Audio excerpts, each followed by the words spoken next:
예수 그리스도의 부활은 기독교의 핵심 진리입니다. 기독교가 굉장히 독선적이라는 말을 많이 듣죠. 그 이유는 뭐냐면 기독교만이 유일한 종교다. 또 기독교만이 유일한 참된 생명이다. 라는 주장을 굽히지 않기 때문에 사람들로부터 왜 이렇게 기독교만 유난을 떠냐, 기독교는 왜 이렇게 독선적이냐라고 하는 말을 이제 합니다. 그럼에도 불구하고 기독교가 이 주장을 유일한 생명이라고 하는 주장을 굽히지 않는 이유는 바로 예수 그리스도의 부활의 사건 때문입니다. 성경은 예수 그리스도의 부활을 굉장히 강조하는데요. 복음서가 강조하죠. 특별히 3일 만에 그가 다시 사셨다라고 하는 것을 이제 강조합니다. 그래서 사도신경에도 3일 만에 부활하셨다. 이게 3일을 이제 말씀을 하죠. 3일을 강조하는 데는 뭐 여러 가지 이유가 있는데 우선 좀 두 가지만 말씀을 드리면 이렇습니다. 뭐냐면 성경이 메시아가 3일 만에 부활한다라고 하는 것을 예언하였습니다. 그래서 이것을 예수님이 받으셔서 제자들에게 당신도 3일 만에 다시 사실 것을 제자들에게 말씀을 하셨죠. 그래서 3일이 굉장히 중요합니다. 또 하나 이제 다른 이유는 뭐냐면 조금 이제 흥미로운 재미난 이유인데요. 당시 유대 사람들은 3일까지 영혼이 이 시신 주변에 맴돌고 있다가 이 시신이 썩어가서 얼굴색이 변하게 되면 이제 죽었구나라고 하여서 그 영혼이 그 시신을 떠나간다고 믿고 있었습니다. 일종의 뭐 전승으로 내려오는 내용인데요. 그래서 예수님께서 3일 만에 부활하셨다라고 하는 것은 예수님이 완전히 죽으셨다라는 겁니다. 그러니까 뭐 기절해 있다가 그 영혼이 이렇게 이틀 만에 돌아왔다. 왜냐하면 사람들이 그렇게 믿었었으니까. 그런데 3일이 걸렸다라고 하는 것은 이제 완전히 죽었다라고 하는 것이죠. 그러니까 3일이 지나야만 사람이 죽었다. 그리고 그 영혼도 떠나갔다고 당시에는 믿었기 때문에 3일 만에 죽은 자 가운데서 일어나셨다라고 하는 고백이 굉장히 중요한 것입니다. 그래서 예수님의 부활의 이 사건은 예수님이 하나님의 아들이 되시고 또 예수님께서 죽음을 이기시고 그래서 우리의 구원자가 되신다라고 하는 결정적인 증거가 되기에 제자들은 목숨을 걸고 이 부활을 전했던 것입니다. 근데 이 부활의 소식이 사실 당시에 유대와 로마에게는 상당히 부담이 가는 소식이었습니다. 로마의 입장에서 한번 생각해 보십시오. 로마가 예수를 이제 유대인의 왕이라고 하는 반역죄를 걸고 이제 사형을 시킨 겁니다. 그러니까 이제 반역자가 없어진 거죠. 그런데 소문이 어떻게 나냐면 이 반역자가 다시 살아서 사람들을 만나고 다녔다라고 하니까 로마 정부의 입장에서 생각해 보면 상당히 부담스러운 거죠. 아니, 반역자를 죽였는데 반역자가 다시 살아났다고 하니까 얼마나 로마가 그 소식을 부담스러워 하겠습니까? 근데 이것은 유대 입장에서도 마찬가지였습니다. 유대 지도자들이 두려워했던 게 뭐죠? 예수를 이제 추종자로 여겨서 계속해서 예수의 운동이 일어날까봐 두려워해서 그러면 아예 이 운동의 싹을 잘라야 돼. 그래서 예수를 하나님의 저주를 받아 죽은 사람으로 만들자. 그래서 자기들이 예수를 죽일 수 있음에도 불구하고 기어코 예수님을 빌라도 법정에 세워서 반역자로 만든 다음에 십자가라고 하는 나무에 매달아 죽인 거죠. 그래서 많은 사람들이 예수님의 죽음을 보고 야, 저게 메시아가 아니라 하나님의 저주를 받아 죽은 사람이었어 라는 것을 인식하게 만든 겁니다. 그러니까 이제 예수님이 죽은 후에도 예수님을 추종하는 무리들이 이제 자연적으로 이제 흩어지게 되는 거죠. 그런데 지금 무슨 소식이 다시 퍼지는 거예요? 십자가에 하나님의 저주를 받아 죽은 그가 어떻게 다시 살아났다. 그것도 완전히 끝났다고 생각한 3일 만에. 그러니 유대 지도자들 입장에서도 너무나 부담스러운 소식인 것이죠. 그래서 로마 정부나 유대 지도자 입장에서 이 예수님의 부활은 절대 어떤 놀라운 소식이 아니라 오히려 이들을 더 당혹스럽게 만드는 소식이었던 것이죠. 그래서 사도행전을 보면 유대 지도자들이 제자들에게 너희들은 예수의 이름으로 말하지도 말고 가르치지도 말라라고 협박을 한 것입니다. 그러니까 이것을 보면 그들이 얼마나 예수님의 부활 소식을 부담스러워 했는가를 알 수가 있습니다. 자, 그럼에도 불구하고 제자들이 목숨을 걸고 부활을 전하는 것은 이 부활의 사건에 예수님이 진정한 하나님의 아들이시고 구원자이심을 드러나는 진리가 그 안에 있기 때문입니다. 그래서 제자들이 사실은 전하는 복음은 상당히 내용이 간략했습니다. 그 내용이 이제 고린도전서에 나오는데요. 이렇게 됩니다. 이는 성경대로 그리스도께서 우리 죄를 위하여 죽으시고 장사 지낸 바 되셨다가 성경대로 사흘 만에 다시 살아나셨다. 이게 이제 사도들이 전한 복음의 내용입니다. 그러니까 죽으시고 장사된 지 사흘 만에 다시 살아나셨다.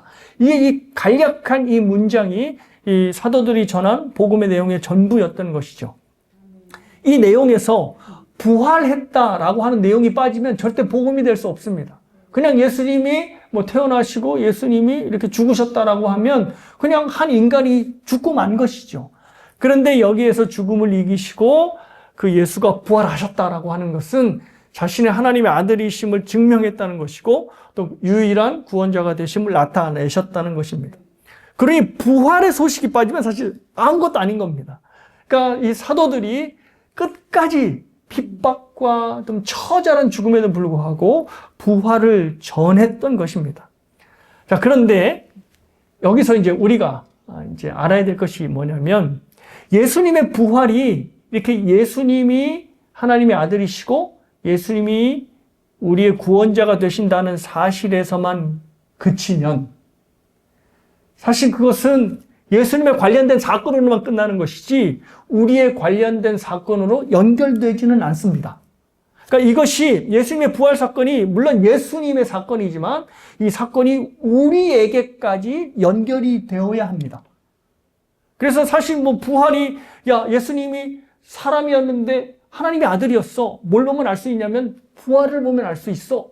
이렇게 이제 증거를 하더라도 그러면 예수님이 부활한 게 우리랑 무슨 상관이야? 예수님을 믿는다고 우리가 달라지는 게 뭐야? 라고 하는 질문에 대답을 할 수 있어야 된다는 것이죠. 이것에 대해서 대답을 못하면 예수님의 부활 사건은 그냥 예수님의 개인 사건으로 끝나고 마는 것입니다.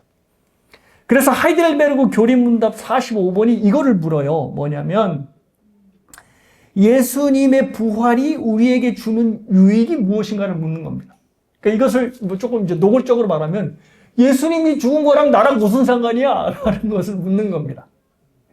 이게 이제 상관이 있어야 돼요. 그러니까 여러분들이 부활의 소식을 웬만하면 다 아시잖아요. 믿든 안 믿든 바깥 사람들도 들어서 알 텐데 그들과 우리와의 차이는 뭐냐면 그들은 예수의 부활을 그냥 이스터다라고 하는 행사를 즐기는데 우리는 이것을 믿고 예수님의 부활을 우리랑 연결시킨다는 것이 차이가 있는 것이죠. 그래서 바로 이걸 묻는 겁니다. 예수님의 부활이 우리에게 주는 베네핏, 유익이 뭐야? 라고 하는 것을 묻는 거죠. 이것을 이제 하이델베르그 교리문답이 세 가지로 답변을 하는데요. 화면에서 보시는 대로 제가 이것을 이제 설교해서 하나하나씩 이 세 가지를 풀어드리겠습니다. 자, 첫 번째는 이겁니다. 예수님의 의로우심에 동참하게 되었다. 뭐를 통해? 예수님의 부활을 통해. 그러니까 예수님의 부활이 우리가 예수님의 의에 동참하게 된 것과 연결되어 있다는 거예요. 자, 이것을 알기 위해서는 구약의 제사를 아셔야 되는데요. 하도 말씀드렸으니까 여러분이 아시고 계실 텐데 구약의 모든 제사는 바로 대속의 제사의 의미가 있습니다. 그래서 제물이 제사자의 죄를 대신 지고 죽는다는 이 대속의 의미가 있는 것이죠.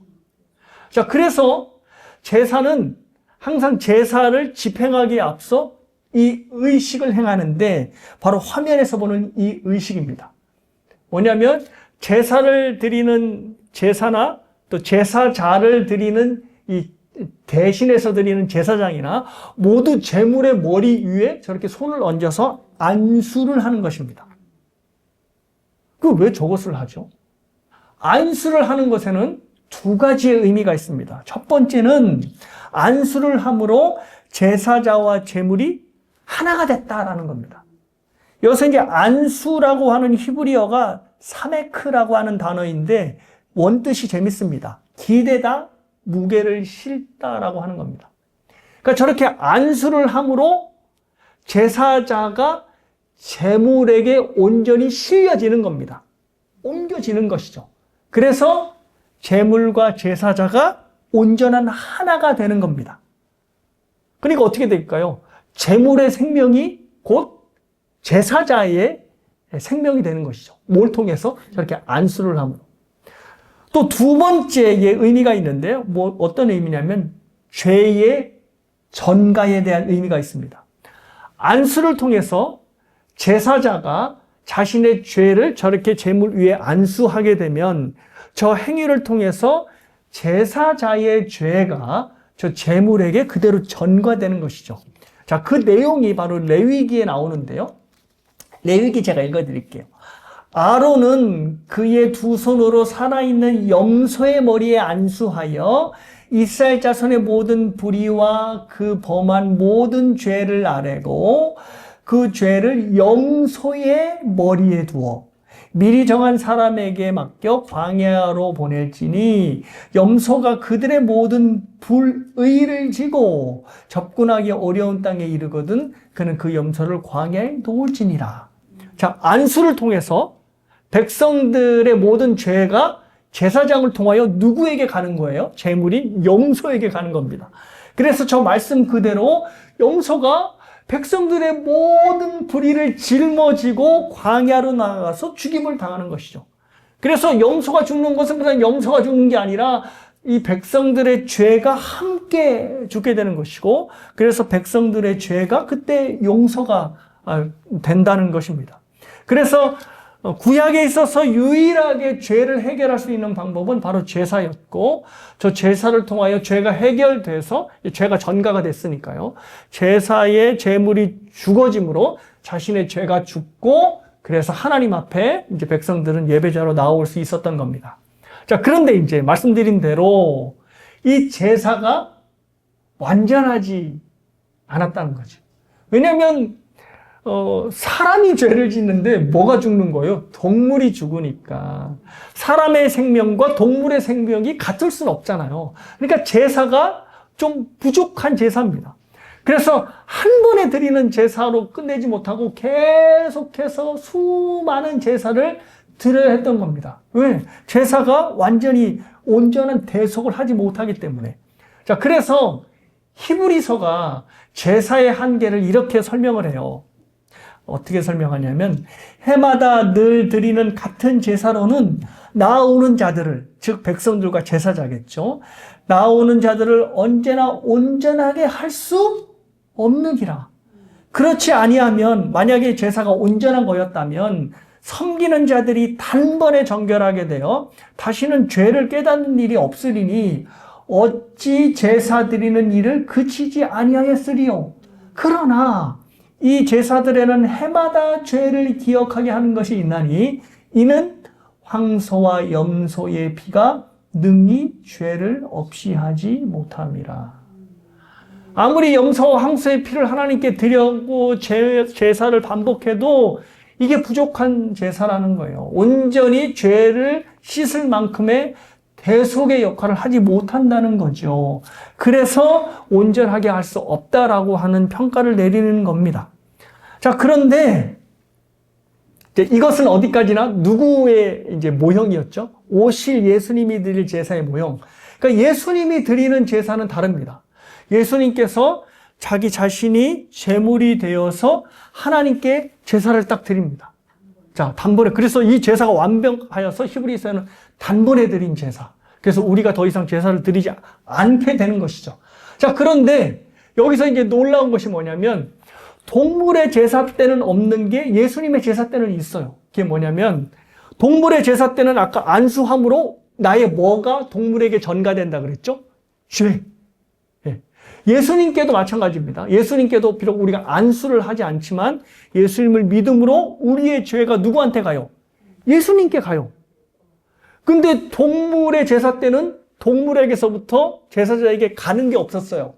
근데 예수님의 제사는 오는 게 있어요. 우리한테. 뭐죠? 예수님의 의, 예수님의 온전함. 예수님의 흠 없으심이 우리에게 와요. 그러니까 예수님을 믿으면 예수님의 제사를 통하여 우리의 죄가 가고 예수님의 의가 오고 가고 이게 이제 두 번 일어나는 거죠. 두 번의 전가라고 그렇게 얘기를 합니다. 그래서 하이델베르그 교리문답이 뭐라고 얘기하냐면 아까도 말씀드린 대로 우리가 뭐요? 예수님의 의로움에 동참했다 라는 말을 하는 겁니다. 예수님의 의가 우리한테 왔으니까.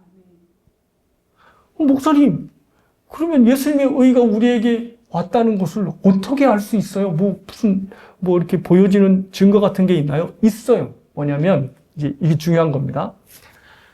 그 제사가 구약 제사도 마찬가지고, 예수님께 드리는 제사도 마찬가지고, 특히 구약 제사에서 그 제사가 하나님이 받으시기에 합당한 제사였으면 그 제사를 드리는 누가 살까요? 제사장이 살아요. 그런데 그 제사가 하나님이 원하시는 방식과 하나님이 원하시는 어떤 뜻대로 하지 않았으면 그 제사를 드린 제사장이 죽어요. 아론의 두 아들이 죽었잖아요. 왜냐하면 하나님이 원하시는 제사의 방식대로 드리지 않았어요. 그래서 죽어요. 그러니까 이렇게 죽습니다. 그러니까 제사를 하나님께서 받지 않으시면 그냥 하나님이 받지 않는 것으로 끝나는 게 아니라 그 제사를 드린 제사장이 죽어요. 자, 예수님께서 자기 자신을 드리죠. 뭐가 되어서? 자기가 제사장이 되어서. 근데 하나님께서 야, 그런 걸 제사라고 드렸어 하고 안 받으면 그 제사를 드린 제사장인 예수님이 죽고 없어져야 돼요. 그런데 예수님이 어떻게 됐어요? 부활하셨죠. 자기 자신을 드린 제사장이 다시 사셨어요. 왜? 하나님께서 예수님의 제사를 받으셨다는 것입니다. 그러니까 예수 그리스도의 의가 우리한테 왔다는 것을 뭐를 보면 알 수 있느냐? 예수님이 부활했다는 것을 보면 알 수 있다는 것이죠. 그래서 여러분 칭의라고 하는 말 들어보셨죠? 예, 의롭다 하심을 칭함받았다. 그러니까 하나님이 우리를 의롭다고 보시는 거예요. 우리가 착한 일을 많이 해서 너희는 의롭다라고 보시는 게 아니라 하나님께서 예수 그리스도의 의로 우리를 보니까 우리가 의롭다. 너희들은 퍼펙트하다라고 보시는 겁니다. 그럼 이걸 어떻게 적용할 수 있을까요? 적용해야죠. 그냥 그런 교리로만 끝나면 안 되잖아요. 여러분이 주변 사람들을 보실 때 하나님이 우리를 보시는 방법처럼 보는 거예요. 어떻게? 하나님이 예수 그리스도를 통해 우리를 뭐라고 본다고요? 너는 참 의로운 사람이야 본다는 거죠. 그러니까 여러분이 주변 사람들을 볼 때 옆을 보세요. 어떻게 봐요? 당신은 참 의로운 사람입니다. You are so perfect. 이렇게. 그렇죠. 퍼펙트하기엔 좀 너무 민망하시죠? 내가 부끄럽죠? 바로 그거예요. 자, 이거예요. 그러니까 사실 좀 부끄러운 게 아니라 많이 부끄러운 거죠. 근데 하나님이 우리를 그렇게 보시는 것은 왜 하나님이 나를 의롭다고 보시는데 내가 왜 부끄럽냐면 나는 내가 그렇게 의로운 것을 행하는 사람이 아닌데 라고 생각하니까 부끄러운 겁니다. 근데 하나님이 우리를 의롭다고 여기시는 것은 우리의 행위 때문인가요? 아니면 예수님의 행위 때문인가요? 예수님의 행위 때문이죠. 그렇죠. 그러니 여러분들이 여러분 주변의 사람들을 볼 때도, 가족을 볼 때도, 내 배우자, 남편, 아내를 볼 때도, 내 주변에 나와 관계된 사람들을 볼 때도 이 시각으로 보라는 겁니다. 그러니까 하나님은 나를 의롭게 보고 나는 다른 사람들을 나쁘게 보라는 게 아니에요. 그러면 이 칭의 교리가 나한테 적용이 안 되는 거예요. 그러니까 하나님께서 예수님을 통해 나를 보셨듯이 여러분도 주변 사람을 예수님을 통해 보게 되는 거죠. 그러면 어떻게 돼요? 이 사람이 참으로 의롭구나. 이 사람이 참으로 사랑스러운 존재구나라는 것을 보게 된다는 것입니다. 자, 그래서 칭의라는 교리는 은혜의 서술, 은혜를 설명하는 것뿐만 아니라 너희들이 이렇게 살아야 한다라고 내리시는 은혜의 명령이기도 합니다. 그래서 사랑하는 여러분, 항상 주변 사람들, 가족들, 그리고 교회 지체들을 하나님의 시선에서 보는 연습을 하세요. 아유, 저거 어떻게 사람이 저렇게 생겨먹어서 저거. 이렇게 생각하면 한이 없는 거죠. 내가 예수 그리스도의 시선으로, 은혜의 시선을 보지 않고 그냥 나의 맨눈으로 보라고, 아, 이건 아니야 라고 머리를 흔드시고, 하나님께서 저를 의롭게 여기셨으니 나도 그렇게 바라본다. 아멘. 그러면 어떻게 될까요? 그가 갖고 있는 허물이 긍휼의 대상이 되고, 그리고 내가 그를 위하여 기도해야 될 기도의 대상이 되는 겁니다. 아멘. 이러한 축복이 저와 여러분에게 있게 되길 주님의 이름으로 축복합니다. 아멘. 두 번째는요. 자, 부활이 우리에게 주는 두 번째 유익이라면 우리가 이미 새로운 생명으로 탄생하게 되었다라는 겁니다. 그러니까 예수 그리스도의 부활을 믿음으로 새로운 생명, 여기서 새로운 생명은 뭘까요? 하나님의 생명입니다. 하나님의 생명이 들어온 겁니다. 그런데 새로운 생명 앞에 뭐가 있어요? 이미라고 하는 단어가 들어있습니다. 그러니까 너희들이 신앙생활 잘하면 앞으로 하나님의 생명을 받게 될 거야. 이게 아닙니다. 이게 아니에요. 이미, 그러니까 예수를 그리스도로 믿는 그 순간부터 이미 하나님의 생명을 갖고 있다라고 하는 겁니다. 자, 이제 여기서 굉장히 중요한 교리가 하나가 딱 나오는데요. 그게 뭐냐면 여러분이 많이 들어보셨을 거예요. 예수님과의 연합 교리. 또 Union with Christ. 그리스도와 연합하는 교리입니다. 예수님은 그냥 예수님 따로, 우리는 우리 따로가 아니라 예수님을 믿는 동시에 예수님의 가장 중요한 일들이 우리와 딱 연합하게 되는데, 자, 첫 번째, 그 유명한 갈라디아서 2장 20절, 뭐죠? 내가 그리스도와 함께 십자가에 못 박혔다. 여기서 내가는 누굴까요? 사도 바울이죠. 근데 사실 사도 바울은 예수님과 못 박힌 적이 없어요. 그리고 예수님이 못 박히신 십자가 골고다 현장에도 사도 바울은 없었습니다. 그럼에도 불구하고 내가 예수님과 함께 십자가에 못 박혔다고 사도 바울이 말하는 것은 예수님을 믿음으로 그 동시에 자기의 옛사람, 즉 예수님을 핍박하고 예수님을 미워하는 그 옛 성품이 함께 죽었다는 겁니다. 그러니까 예수님을 믿는다는 것은 내가 이미 그리스도와 함께 죽었다는 것을 믿는 겁니다. 그러니까 죽음과 연합하게 되는 것이죠. 자, 또 하나, 또 연합이 있는데요. 그게 뭐냐면 죽음에서 끝나지 않고 예수님이 부활하실 때도 같이 이제 연합하게 됩니다. 그게 이제 로마서 6장 5절인데요. 만일 우리가 그의 죽으심과 같은 모양으로 연합한 자가 되었으면, 죽음과 연합한 거죠. 또한 그의 부활과 같은 모양으로 연합한 자도 되리라. 그러니까 예수님이 죽었을 때 함께 죽고 예수님이 다시 사셨을 때 또 함께 사는 겁니다. 그래서 하이델베르그 교리문답이 우리 안에 누구의 생명? 하나님의 생명이 이미 들어와 있다. 왜? 예수님이 이미 부활하셨으니까 이미 부활하신 하나님의 생명이 우리 안에 있는 것이죠. 아멘. 자, 그러면 오른손을 드셔보세요. 들고 가슴에 딱 얹어 보십시오. 지금 하나님의 생명이 우리 안에 들어왔으니까 하나님의 생명이 느껴지십니까? 아멘. 아멘. 아야. 목사보다 믿음이 좋은 교인들이 있어서 저는 얼마나 좋은지 몰라요. 아마 대부분 이러실 거예요. 목사님, 심장은 뛰는데 하나님의 생명이 있는 거는 잘 모르겠습니다. 사실 그렇죠. 하나님의 생명이 이게 우리 심장이 뛰는 것처럼 우리가 느낄 수 있고 보는 것이 아니기 때문에 하나님의 생명이 있는 거는 같은데 왜 성경이 그렇게 말하니까 내가 하나님의 생명을 보고 하나님의 생명을 느끼는 거는 아닌 것 같아. 그래서 성경이 우리에게 요구하는 게 믿음입니다.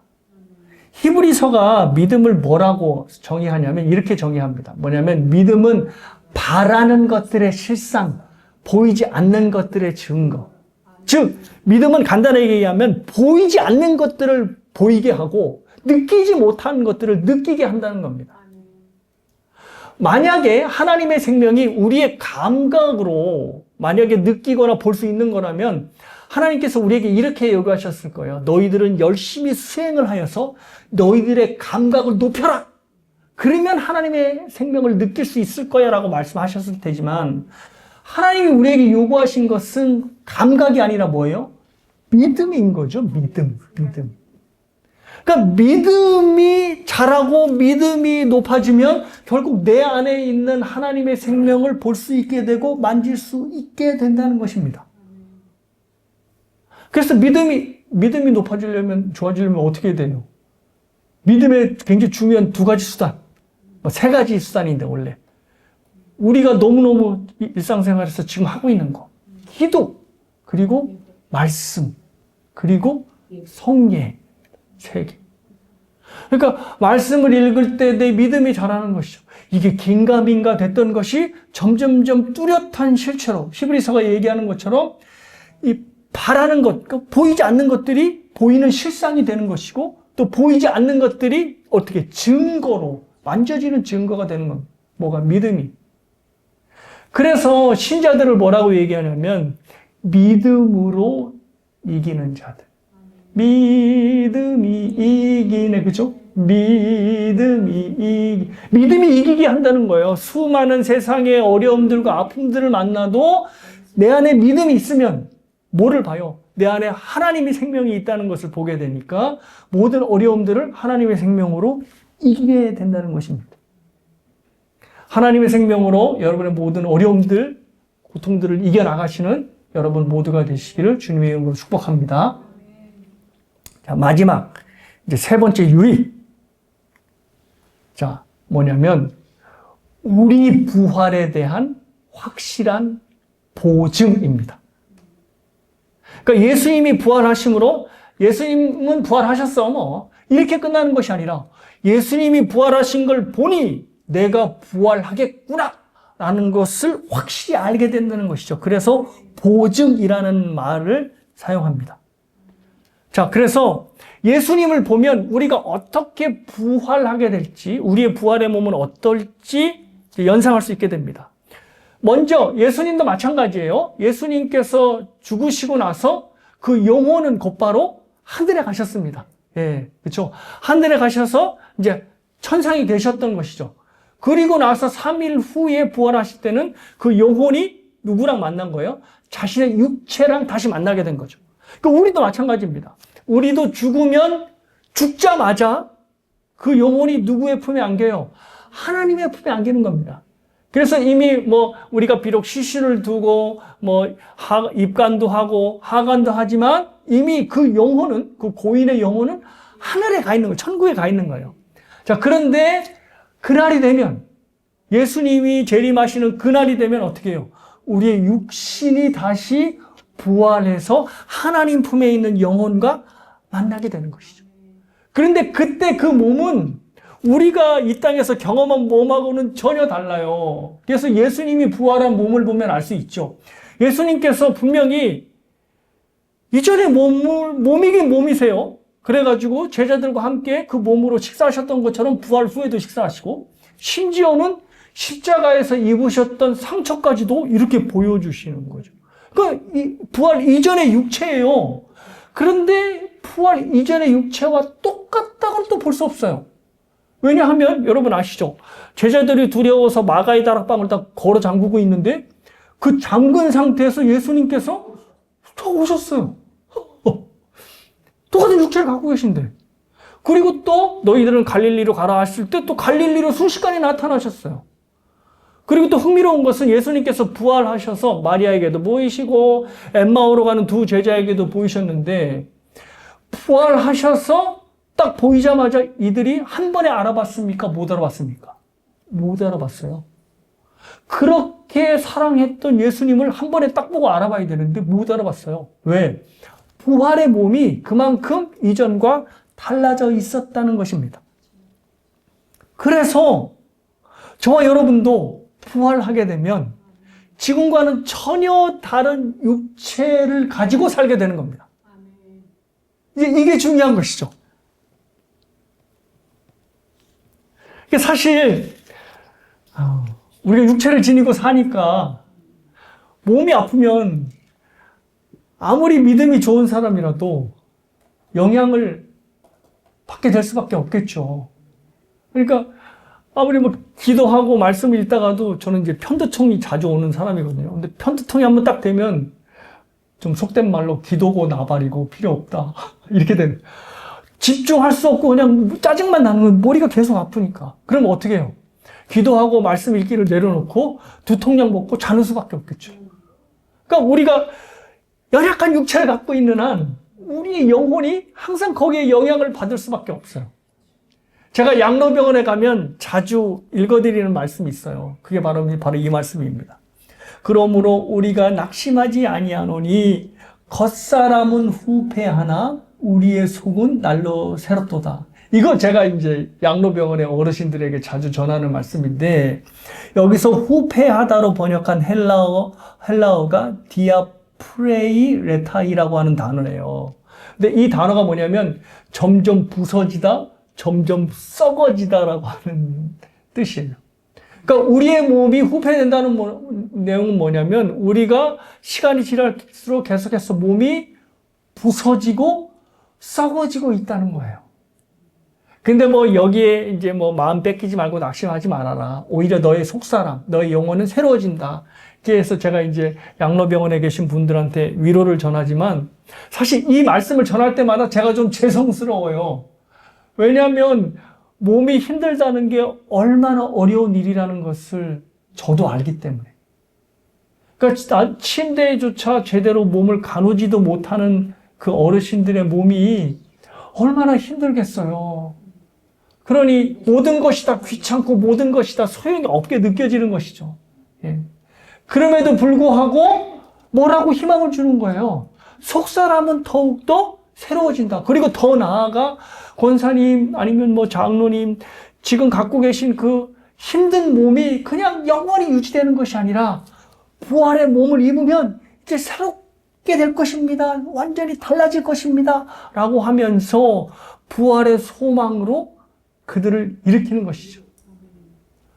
뭘 보면 알 수 있어요? 예수님의 부활을 보면 우리의 부활을 보증할 수 있다라는 것이죠.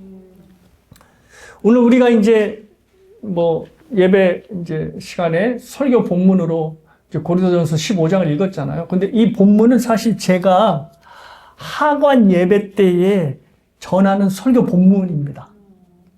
그러니까 입관 예배 때 하지 않고 하관 예배 때 항상 이 본문을 택합니다. 이제 이유가 있는데, 이제 장례를 치르는 과정들을 보면 그래도 입관 때는 관을 열고 고인이 그렇게 누워 있으니까 그래도 조금 슬픔이 덜 하신 것 같아요. 그런데 이제 하관 때는 말 그대로 관을 닫고 이제 고인을 땅에 이제 일반적으로는 묻잖아요. 묻으니까 이제, 그죠? 이제 땅에 들어가니까, 이제 끝났구나라고 하는 생각이 드는 거죠. 완전히 이제 분리되니까. 한 공간에 있는 것도 아니니까. 그러니까 그때 이제 유족들의 슬픔이 밀려오는 것이죠. 근데 그때, 그러니까 고인이 땅에 묻히는 그때가 가장 소망스러운 시간이라고 생각을 합니다, 저는. 그래서 바로 이 말씀을 전하는 건데, 왜냐하면 이 본문이 바로 뭐냐면 이 본문의 내용이 이거예요. 땅에 묻히는 시신이 썩어 없어지는 시신이 아니라 하나님의 생명을 품고 있는, 부활의 생명을 품고 있는 씨앗을 땅에 심는 것이다 라고 하는 것을 이 본문이 말해주는 거기 때문입니다. 한번 다시 보시죠. 42절 44절인데요. 죽은 자의 부활도 그와 같으니 썩을 것으로 심고 썩지 아니할 것으로 다시 살아나며 욕된 것으로 심고 영광스러운 것으로 다시 살아나며 약한 것으로 심고 강한 것으로 다시 살아나며 육의 몸으로 심고, 그쵸? 썩어질 육의 몸으로 이제 땅에 이제 묻었으니까 육의 몸으로 심고 신령한 몸으로 다시 살아나나니 육의 몸이 있은즉, 즉 우리가 썩어질 육의 몸이 있는데 그것으로 끝나지 않고 또 영의 몸도 있느니. 예, 그러니까 사도 바울이 부활을 변증하는데 신학적으로 변증을 하는 것이 아니라 씨앗으로 얘기를 하는 거예요. 자, 너희들 한번 씨앗을 떠올려 봐라 라고 얘기를 하는 것이죠. 씨앗이 겉으로 보기에는 얼마나 작고 보잘것없습니까? 그래서 이거 뭐 심으면 뭐가 나겠어? 라고 생각하는 것이죠. 그런데 겉으로 보기에는 아무런 생명이 없어 보여도 그 안에는 이미 엄청난 생명이 안에 들어가 있다는 것이죠. 예를 하나 드릴게요.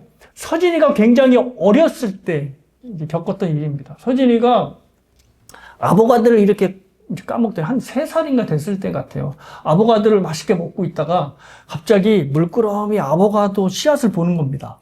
그러더니 저한테 아빠, 이 아보카도 씨앗을 심으면 날까 안 날까? 그래서 저는 뭐 씨앗이니까 당연히 뭐 심으면 나지 않겠어? 그러니까 이 아이가 아빠 그럼 저 이거 심어볼래요.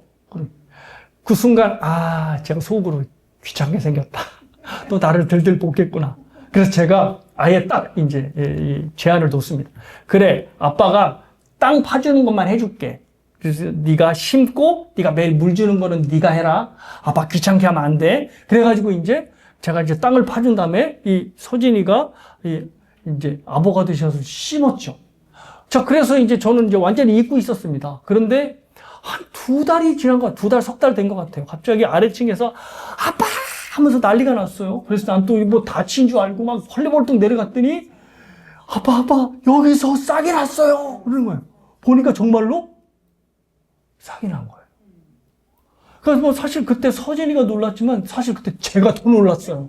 왜냐면 제가 아보가도 씨앗이 그렇게 싹이 날 줄은 몰랐거든요. 그러니까 사도 바울이 얘기한 것처럼 그 보잘것없는 씨앗이 이미 생명을 안에 갖고 있었고 그 생명이 땅에 심겨지자 싹이 난 것입니다. 신자들의 몸이 씨앗과 같다는 것이죠. 우리들의 몸은 날마다 썩어지고 날마다 부서지고 그래서 정말로 썩어 없어질 육신 같지만 예수 그리스도를 믿는 그 순간부터 하나님께서 우리에게 하나님의 생명을 넣어주심으로 부활의 생명, 하나님의 생명을 갖고 있다는 것입니다. 그러면 우리는 고인을, 내 사랑하는 사람을 땅에 묻는 게 아니라 뭐죠? 하나님의 생명을 갖고 있는 내 가족을 땅의 씨앗으로 심는 거지요. 자, 그래서 고린도전서에서 이 말씀을 합니다. 보라, 내가 너희에게 비밀을 말하노니 땅에 심었어요. 그리고 그 후에 이렇게 됩니다.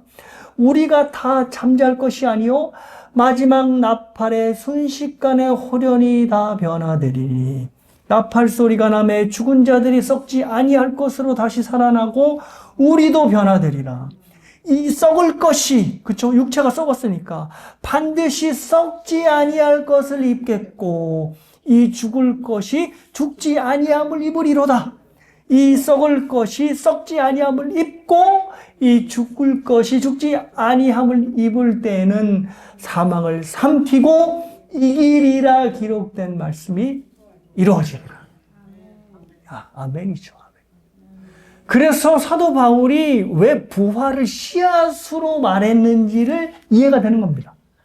그러니까 분명히 썩어질 육체를 심었는데 이게 썩어질 육체가 아니었네? 이게 오히려 영광스러운 몸으로 부활할 하나님의 생명을 품은 씨앗을 심은 거였네? 라는 것입니다. 자, 여러분 기억하세요. 저를 보세요.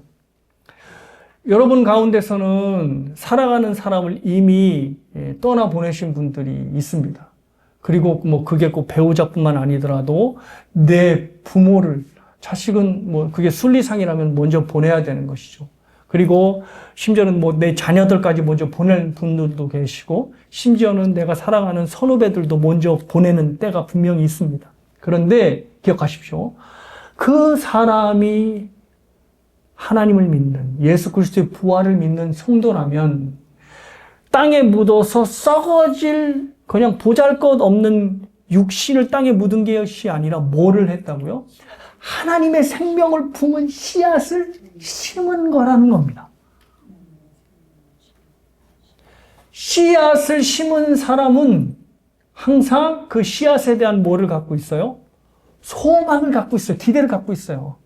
그래서 사실 그 아보카도 씨앗을 심을 때 그 씨앗에 대해서 기대를 품고 있는 사람은 서진이밖에 없었어요. 왜냐하면 서진이가 심었으니까. 저는 다 잊어버리고 있었던 거죠. 그러니까 여러분, 사랑하는 사람을 여러분이 하나님의 생명을 품은 씨앗으로 심었다고 한다면 여러분들은 당연히 기대와 소망을 갖고 있어야 하는 것이죠. 어떤 소망, 어떤 기대? 이 사람이 분명히 부활의 몸을 입고 다시 살아나면 내가 그를 다시 만날 수 있으리라 라고 하는 소망. 또 하나의 소망은 나도 그처럼 하나님의 생명을 갖고 요 신령한 육체로 부활하여서 하나님을 다시 만나는 같은 소망을 품게 되리라 라고 하는 기대를 갖게 되는 겁니다.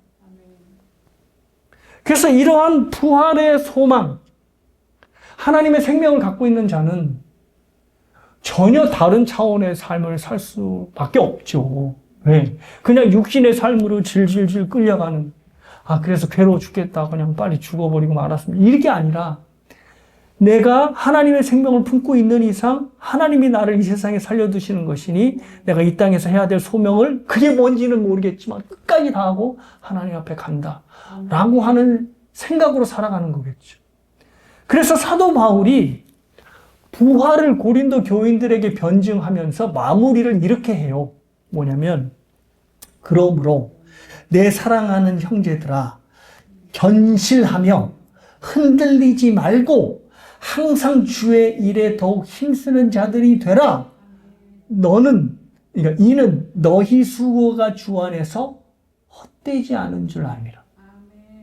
그러니까 부활을 믿는다고 하면, 야, 너희들이 이제 부활하니까 하늘 보고 하나님만 바라보며 살아라고 할 것 같았는데 그렇게 하지 않아요. 그렇게 사도 바울이 결론 짓지 않고 뭐라고 얘기를 하냐면, 견실하고 흔들리지 말고 주의 일을 어디서 해요? 하늘에서 하나요? 땅에서 하죠. 그러니까 이 주의 일에 힘쓰라라고 이야기를 합니다.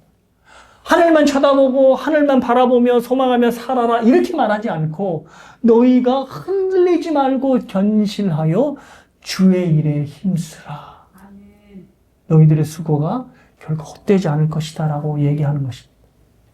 그러니까 부활의 소망은 죽은 자들을 위한 것이 아니죠. 그렇죠? 이 땅에 남아 산 자들에게 주신 소망입니다.